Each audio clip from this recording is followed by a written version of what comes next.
So welcome to our panel discussion today here at Made in Italy 2020. As Simone was mentioning, the event is organized by iStarter, where we bring together European investors and the most promising Italian entrepreneurs who are looking to raise capital to grow and scale up internationally.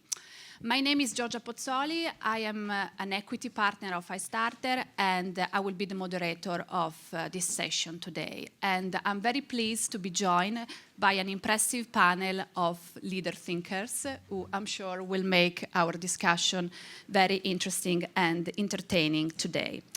The topic of the discussion, as Stefania mentioned, is building a good fundraising infrastructure in Europe.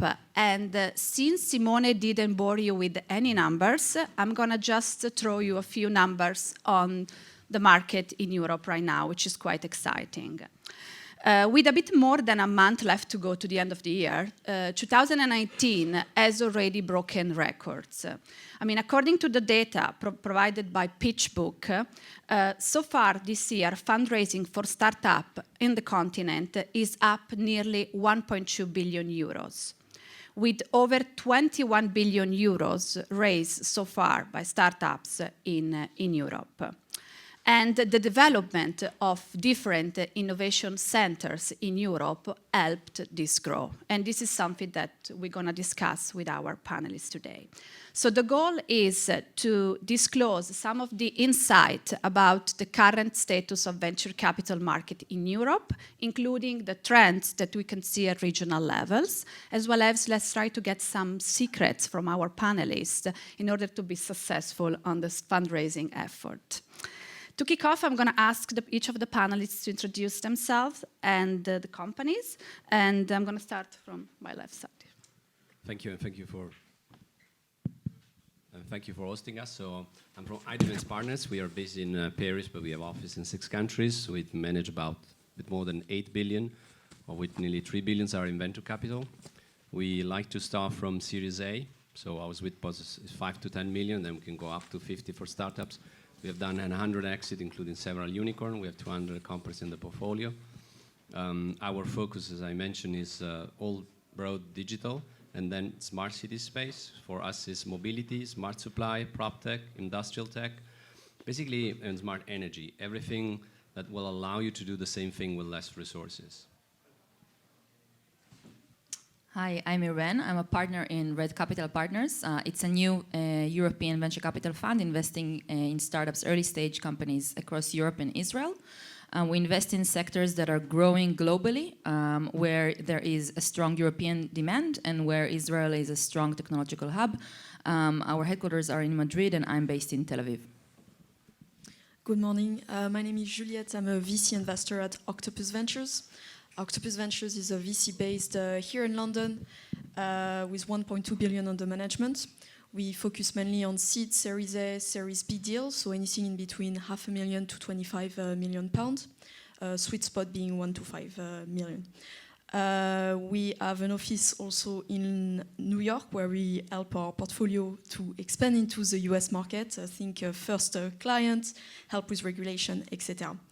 3 verticals of interest. First one, future of industry, which is anything related to AI, robotic, deep tech, etc. Second, future of health, med tech, fitness, well-being, etc. And finally, future of money, think fintech, insurtech, blockchain, wealth tech. Hi, I'm Luca from Accel, a global venture capital firm with offices in the US, Europe, and Asia. We tend to focus on a very broad mandate on technology. We've been proud early stage investors in many successful companies that many of you might be using on a daily basis, such as Slack, Dropbox, or Facebook. And here in Europe, we've been very excited in the last 20 years since our foundation of the local office to invest in ambitious entrepreneurs creating global leaders. And I'm Riccardo, and Zacconi. I'm the founder of King. Started the company back in 2003. Managed the company until June of this year, where I was CEO, and I handed over my CEO job in June to a friend. And now I'm basically chairman of the company, which gives me much more time to do other things. So what I'm doing now, I co-founded with Christian, who sits over there, a company called Sweet Capital, which is also an investor. So going on the other side, on the ugly side of the venture world. I'm joking.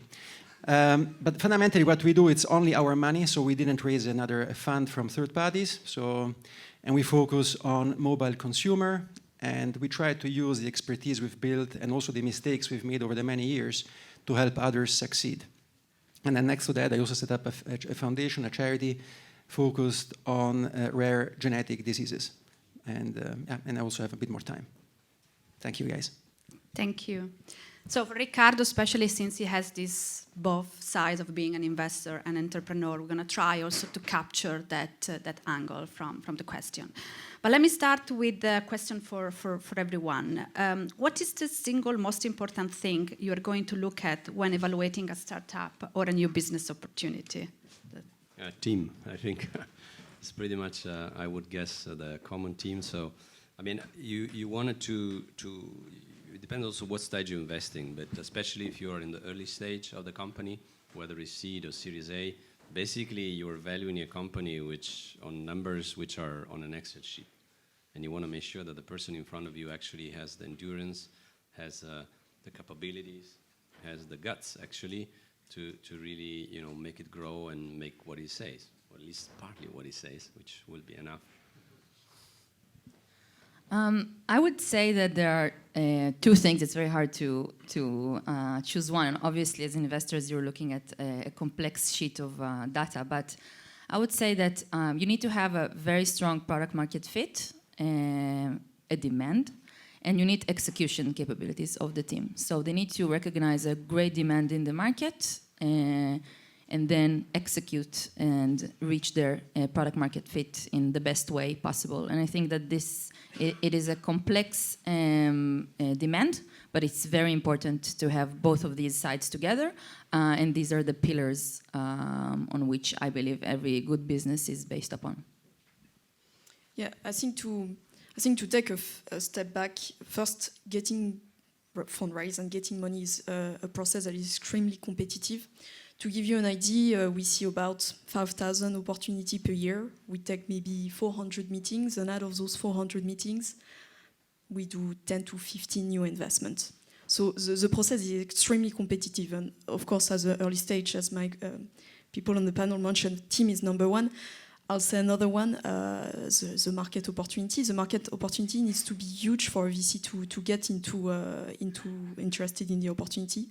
Just because, well, I like to think that sometimes it is my own money, I need to make a return for the investor.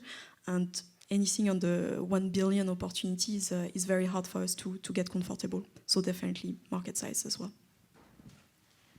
Yeah, maybe echoing on what I'm hearing here. Definitely team is definitely very, very important. And then is what we call it why now, which is a mix of market pool and why it makes sense to really create a company from scratch that is addressing an issue or a pain or a customer needs, and putting that together with how the team capabilities might be connected with that.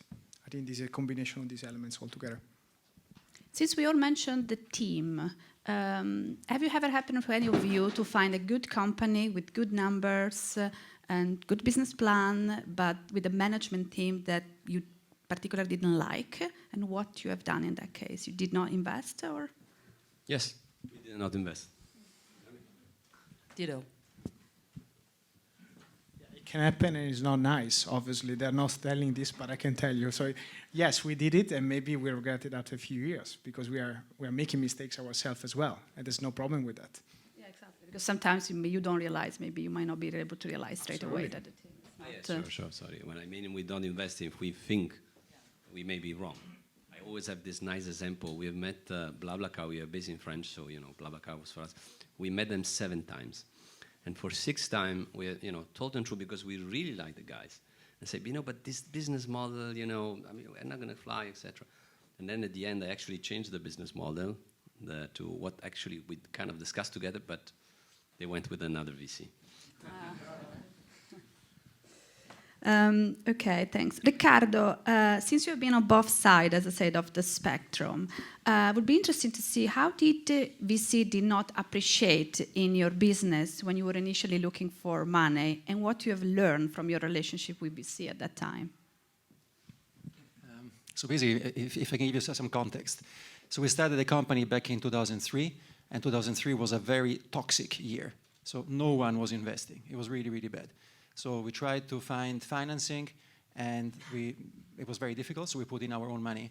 And we went almost bust, and 5 minutes before going bust, one of my former bosses, the founder of UDate, then basically invested in the company. So really we were saved by the last minute. So I think that if VCs knew what happened afterwards, because we launched Candy Crush in 2012, it would have been much easier to invest. But often I think you don't know what is good, what is not, and so on. And it took actually a long time, because we started the company in 2003. We launched Candy Crush in 2012. So I think personally, how I like to invest is, and that's what I learned, I think is people who have seen a lot of things, not just the good things, but also went through the bad experiences. And that's how I selected my co-founders. As an entrepreneur, you have all eggs in one basket, you cannot diversify. And so we did a company previously together called Spray, and the guys I brought on board were the chief product person, chief product officer from Spray. We had 800 people at the time. I brought on board this chief technology officer from there. They took best guys in development. So that's how I reduced my risk. People have seen, and we've seen a lot of things. We developed many products, we made many mistakes, but these guys were exceptional. Thank you. Irene, Red Capital Partners is targeting tech companies in Europe, across Europe and Israel. Help us to understand, how do you see opportunities between Europe and the other regions across the globe? Thank you for this question. So there's a lot of opportunities between Europe and other regions, obviously, and Europe in itself is a huge region with internal opportunities. Of course, as an Israeli that is in Tel Aviv, the #1 go-to-market of Israeli companies is for the US. As I believe for other regions across the world, every entrepreneur is looking on the US as their main target market usually. What we see is specific sectors when either Europe is leading the way. For instance, if we're looking at cybersecurity, there are specific subsectors within cyber where for Israeli or other companies, it makes more sense to target these markets. Around data privacy and GDPR, there are solutions that European companies are currently prioritizing more than US-based companies. So I've met companies around, for instance, cybersecurity training. It makes more sense to target European customers than US customers. But if we're looking at other sectors as well, for instance, agtech, foodtech, there are a lot of companies that prefer penetrating other markets within Europe before accelerating to other regions as well. So I would say that there is a lot of subsectors that European markets are leading today, and there is more and more demand, at least from what I see in Israel, to target other regions except the US.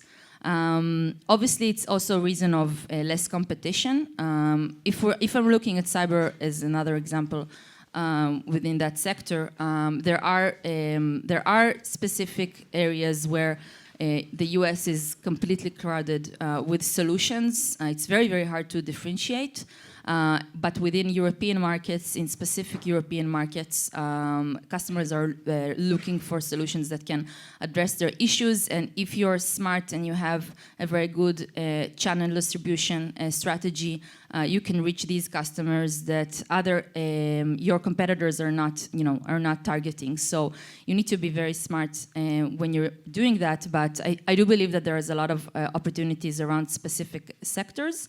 And obviously internally within Europe, and all of this panel is about that. And I see a lot of synergies. So our headquarters are in Madrid. I'm looking on a lot of Spanish companies, and I see a lot of similarities between the Italian landscape and the Spanish landscape. The Spanish landscape is currently exploding with a lot of startups and a lot of changes that are holistic. You see both corporations and startups and other stakeholders within the market that are cooperating together to create a startup ecosystem. And I do believe that Italy is a good example of being a bit prior of that, realizing the potential and starting operating on that. And I think that this is something that is very interesting. Startups are starting to become less local, trying to branch out and cooperate with other markets across Europe. And Spanish companies are doing the same at the moment. A lot of them are changing their strategy in that sense. They're thinking less local and more global. And I think that Italian startups are starting to do the same as well. So it's a really interesting dynamic. And when they talk global, they're also talking about branching out to other European markets outside of their homeland. Actually, since you mentioned Italy, maybe Fabio, that is actually focused on this country. What are the trends that you are seeing on Italian market, and what has changed compared I'd like to be 5 years? Spain. Which, by the way, has always have higher numbers than Italy, but at least not 10 times in Italy like France, the UK, or Germany. I think it's obviously in infancy. The numbers are very small. I mean, I was looking like this year we have 400 Series B in Europe, and in Italy it's still single digit. But if you look about, last year there was only 3 rounds, more than 20, but the year before there was none. And the round over 10 million was 3 times the last year. So it's definitely growing. I think there is a lot of money which has flown to Italy in the last 2 years in terms of funds. So now venture capital has plenty cash, which did not have in the past. The issue is usually the performance. The performance of VC in Italy, it's not good. Let me put it this way, compared to any other country in Europe. I think what I really appreciate is first the size, but second the quality of the entrepreneur. Which is at the end of the day, it's, as I think everybody would agree on this panel, is the key ingredient, right? And we have seen that the quality of entrepreneur in the last year has increased significantly. We still haven't seen them in the right sectors. Like, I remember last year was like 500 million in Italy, 150 was fintech, right? I mean, does Italy has anything more than fintech than the other country? No, and food was like 4 million. Fashion, I remember it was definitely less than 10 million. Say, why? We actually have a hell of things to say and to do in this sector. So I think people now are a bit realigning. There is a fashion incubator, there is a fund which always does food. So we are catching up. And I think even if where there is an Italian song, noi siamo piccoli ma cresceremo, I think that's the tune. We're definitely growing well, we're growing fast, it just takes time because all the ecosystem needs to grow. The VC, the fundraiser, the entrepreneur. I mean, just taking the example that Ricardo has mentioned, how can you in Italy take like a CEO, a CPO or a CMO who has seen things? I mean, we have so few exits, so few examples of people who have went from the C to the A and B and the exit in Italy, that it's difficult even for a very good entrepreneur to get excellent people on the team, just because there's not a lot of history of successes and ups and downs. Right. In terms of opportunities, is it anything that you're looking at the moment? It sounds particularly interesting. Yes, but we cannot disclose. Do you have a sector or nothing? So yeah, as I mentioned before, so we actually invest in digital and in smart city, and so I think there is something moving quite nicely in both in Italy, but there's a couple of very good companies in Italy now in the media side and in mobility as well. Not at the same scale that other country, but I think those, especially IoT and something in Industry 4.0, we have seen that in Italy there are some And actually, you know, we had an Italian company being done by an international investor in these two spaces, which to me is the real example, right? I mean, if international investors are finally coming to Italy, this is what I call a good sign. If you don't mind, if I can add one thing in terms of I feel really passionate about tech in Italy because I think that has a massive potential. I think if you want to succeed in whatever you do, you have to think contrarian. If you think along the lines of everyone, you are always late and you will be always in competition. So if you think along the lines of everyone, you'll probably invest in the UK. Sorry to say, UK is great and amazing startups here, but I believe in one thing, and that's my key reason why there is a massive opportunity. I think the percentage of smart people is the same in every country. Now, Italy is completely underexploited at this moment in time in terms of smart people, hungry people. Now, there is a lag in experience in terms of having done it before, having seen it before, but there are really good people. I think the key thing where we need to really motivate them and give them sometimes a kick in the butt, and that's what I'm trying to do, is to say, look, if you start an idea, it doesn't cost you a cent more, start with something which is new, not only in Italy, but internationally. If you do that, it doesn't cost you a penny more, but it really, the opportunity is much, much bigger. Because from the start, many startups in Italy are dead from the beginning, before writing a line of code, because if you start with an idea which is local, you write a business plan which reflects the size of the opportunity, which is small. With a small opportunity, you will never be able to access international investors. The valuations will be crap, the terms will be crap. So you haven't even started, you're already dead. So start with an idea which is new, and the opportunity is massive, I think. And there are many, many more companies now that are actually focusing on global opportunities. Thanks. So hopefully next year, when we sit down again, we'll see where Italy is catching up with the rest of Europe. Question for Luca. Tell us a bit more about the sectors you focus on and the trends that you are seeing in the space, even with few examples. Sure. We tend to, as I said, we tend to focus on a broader tech scene, so consumer, fintech, and software in particular. I think on the software side of things, we got pretty excited about automation in general and what we call intelligent enterprise. So everything automation related that can help medium-sized and large enterprise to streamline processes. For example, we invested in a company based in Romania called UiPath, which is one of the fastest growing software company on earth, which is doing process automation. It's called RPA as a space, which is effectively helping enterprise to bring in automation in really high repetitive, low, let's say, IQ task. We see this as a beginning of the larger trends, which will allow enterprise in general to really streamline much more than what they do and free up human capital for doing more interesting things. So we're pretty excited about this space in general. When it comes to fintech, we're spending quite a lot of time in insurance because we see this as one of the largest untapped opportunity in terms of large sectors that have not yet keeping up with consumer, let's say, expectation from one side, but also in terms of product innovation. It is quite tough sector to crack, but we feel excited about it in the short term.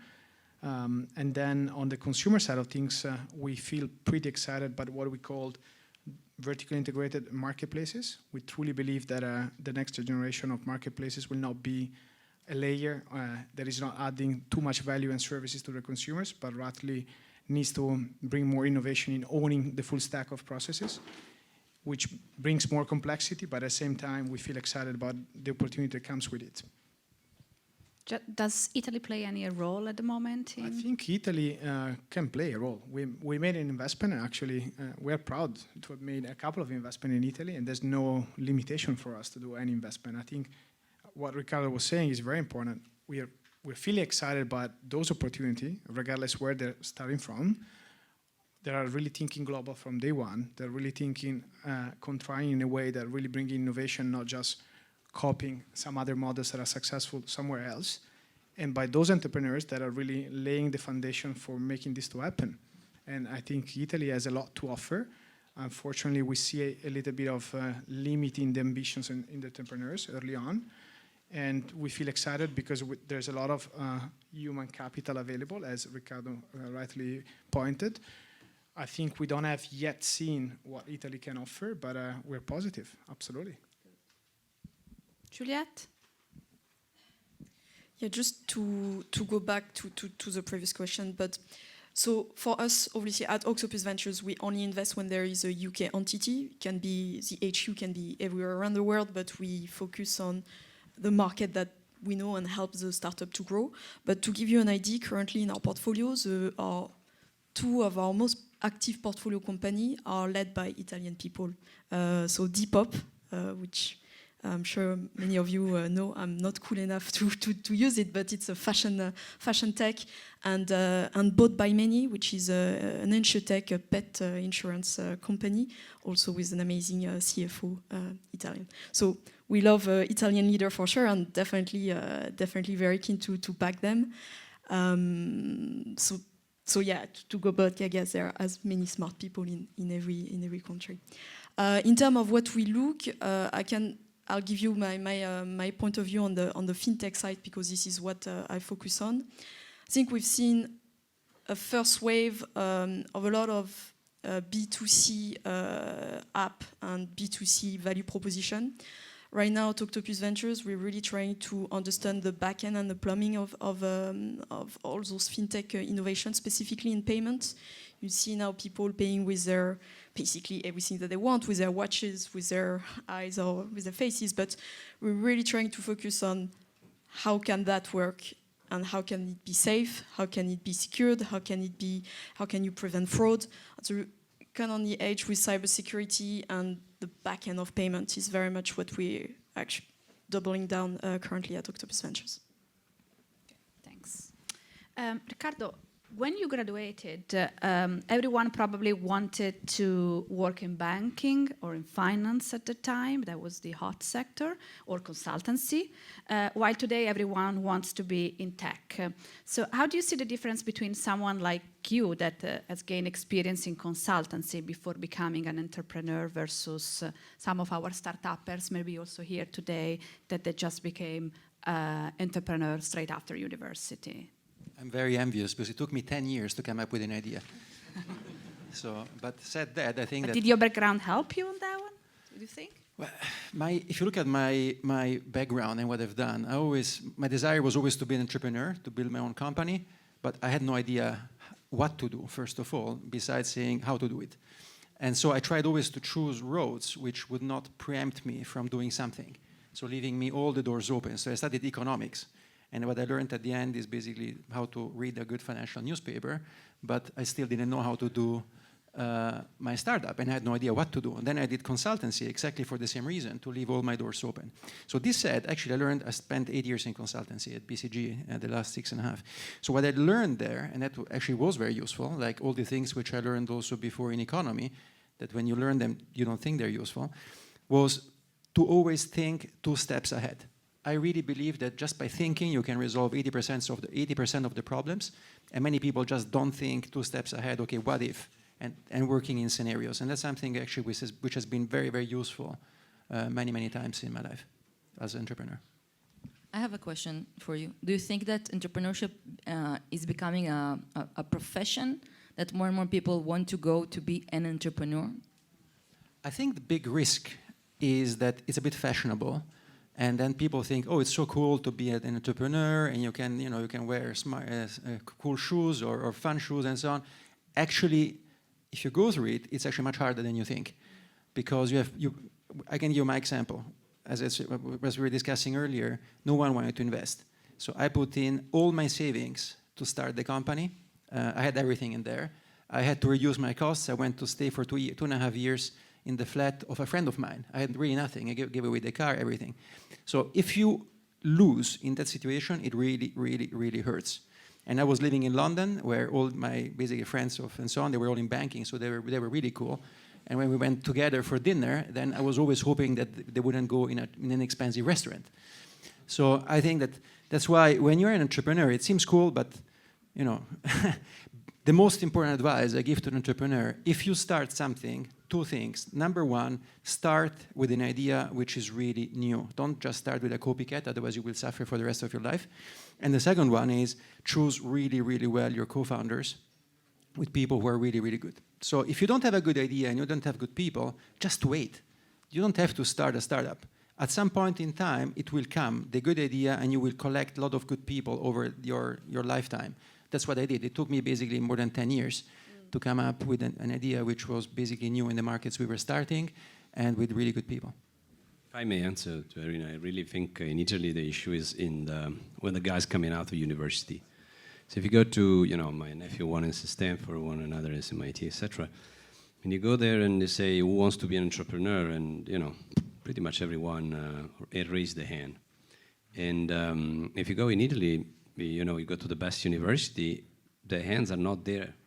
I mean, there is a bit of a history as usual. I mean, if you, it's the same in venture capital, right? I mean, if you do venture capital in Italy, you're going to earn much less than the guy who has done consulting or investment banking. But if you go in UK, US, or France, you're a good VC, you're going to learn much more. And the same thing, I think the issue in Italy is also a bit of the culture. There is too much aversion to risk, which was mentioned before. And there is too few people, the very good people, the one could choose whatever job they can do, they really want, to do the entrepreneur. And this is a vicious circle. There is not enough exit, not enough entrepreneur who can go there and say, I made it, like in other country. And this doesn't push the guys there to really want to do the entrepreneur. And I really hope that this circle will break soon. And we have on the other side much more young guys that start to think that entrepreneur could be a good way. Yeah, I think this is really Italian, this thing, unfortunately. Do you mind if I completely agree with you, and I'm sorry if I scared a few people with what I said before.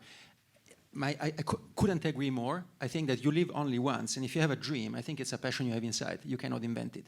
If you have it inside, you live only once. If you don't try, if you don't do it, you basically lose. I mean, what's the point in living if you can't go after your dreams? So I couldn't subscribe more to that.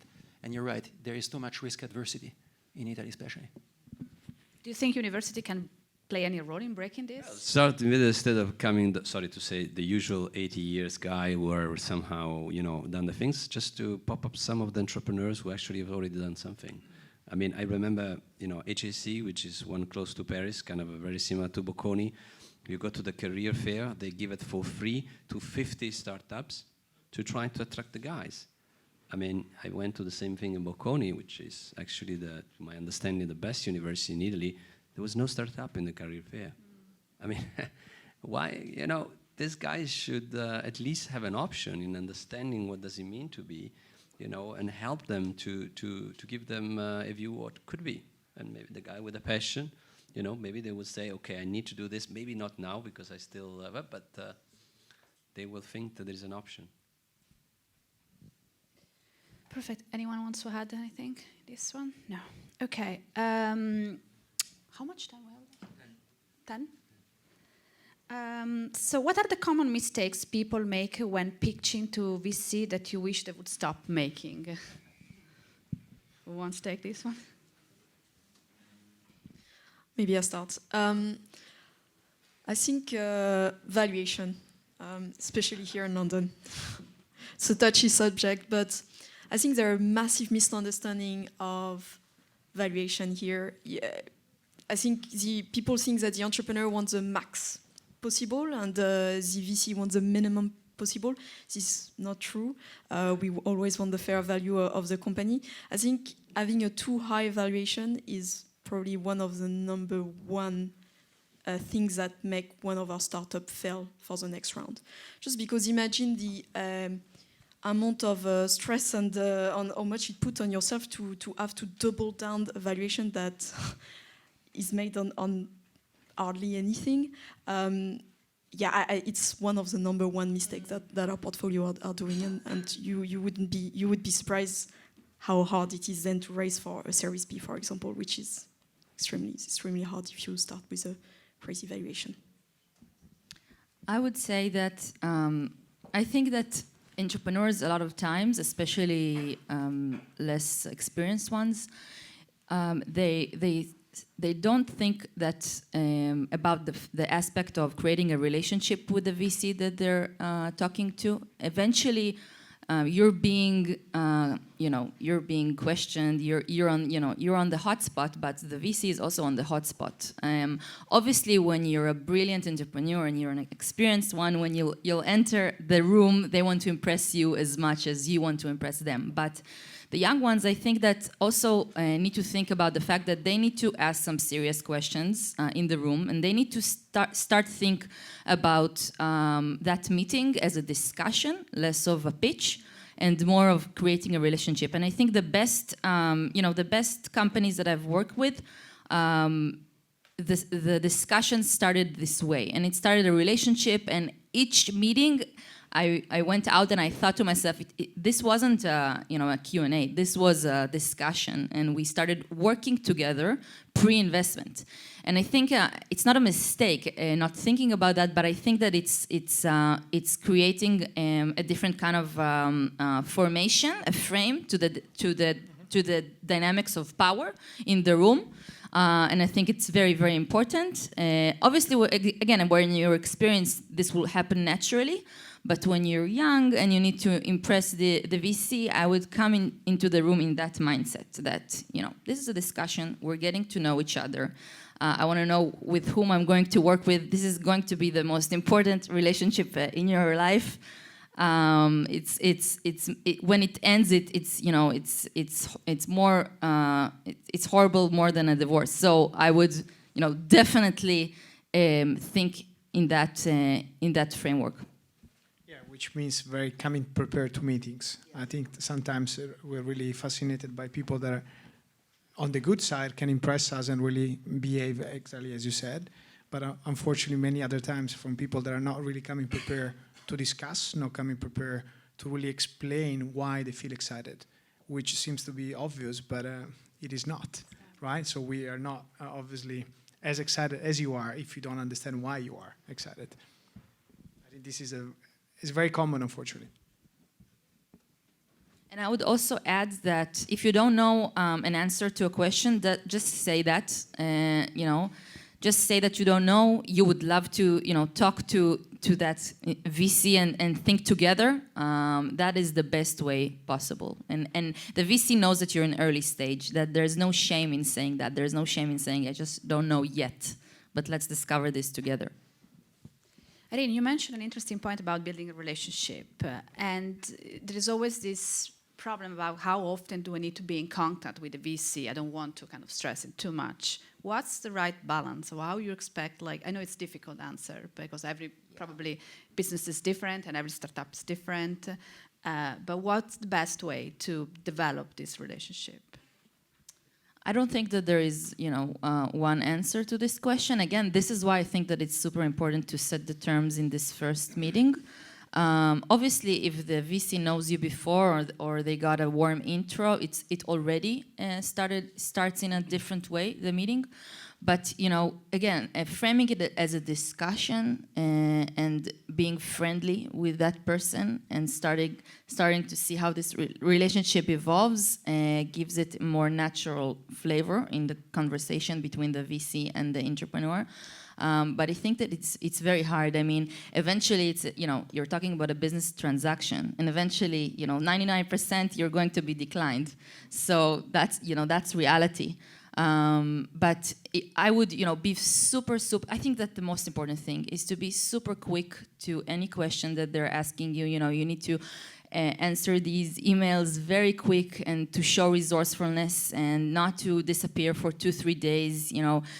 Make the VC understand that you're completely, open for every discussion.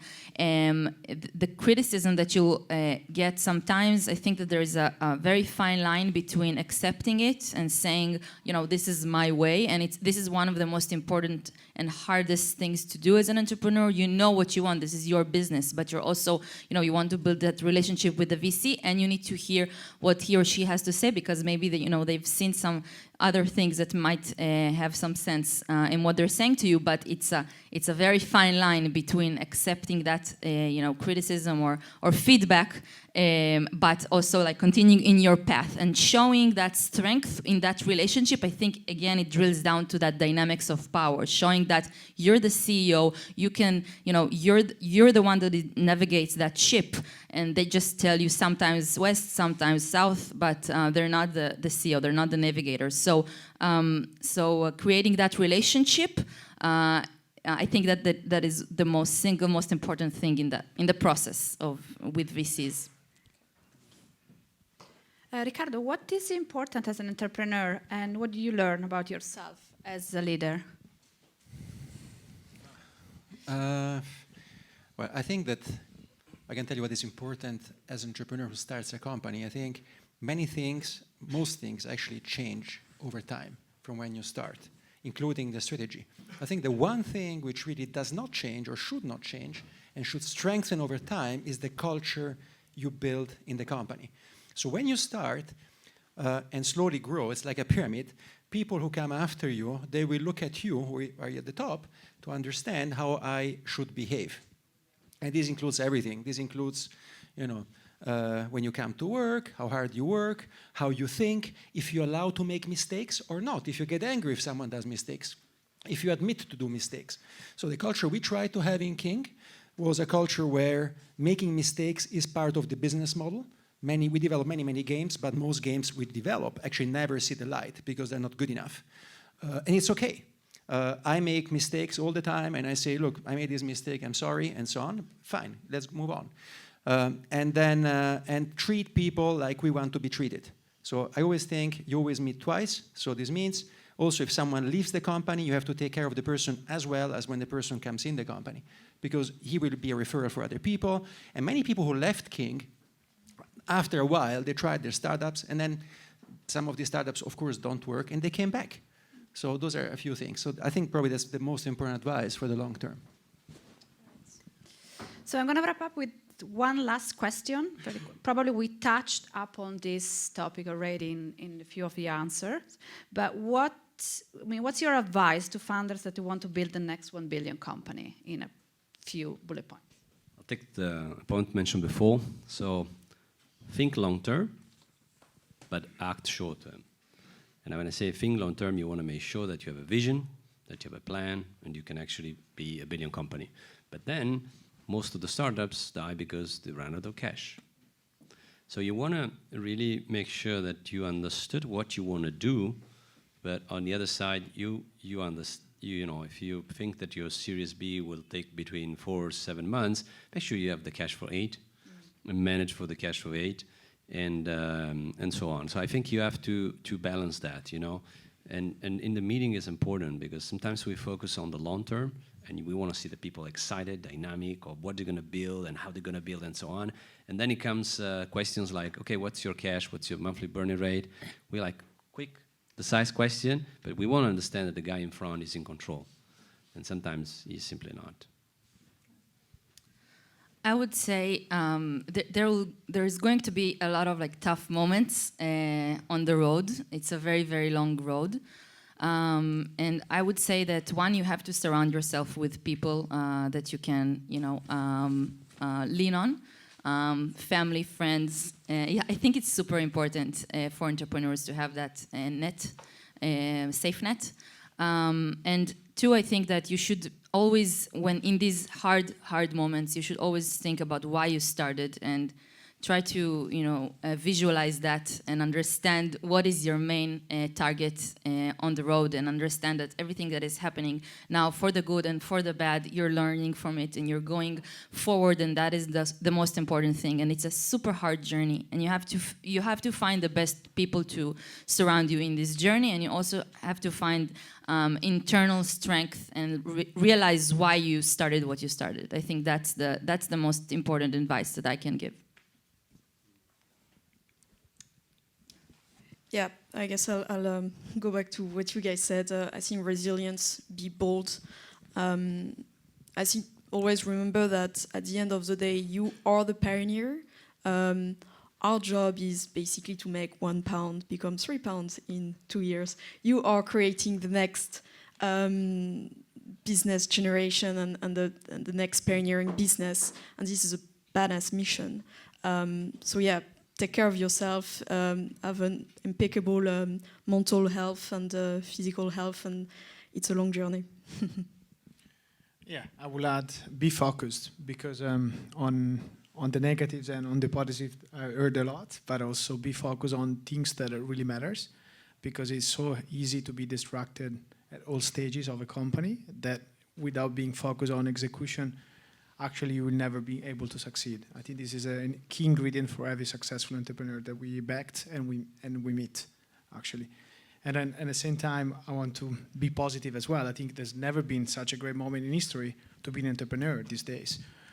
The level of access to capital is unprecedented. The availability of talent at all levels is unprecedented. The barriers of entry for creating a company is incredibly low. Great companies can come from anywhere exactly for this reason. And this is an exciting time. I think is for the really good people, ambitious, that are really thinking long-term and really passionate about something, I think they have a great chance. It's never been so easy, honestly. It's not easy, but it's never been so easy at the same time. I think I agree with everything you said. I think if you want to succeed, there's a massive opportunity, but you really need to get the product right. I think you need to be obsessed about the product. The product has to be amazing, super compelling, much better than anything that is really out there, and really make a difference for the consumer. If the product is really good, marketing is easy. If the product is not differentiated, not really better than what is out there, marketing is very expensive, and you're going to burn a lot of money.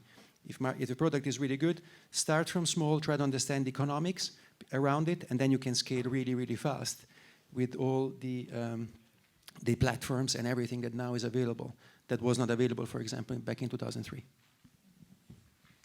So on this positive note, I would like to thank you, our guest today, for the inspiring panel, and thank you for the attention, and I wish you a productive and successful rest of the day. Thank you.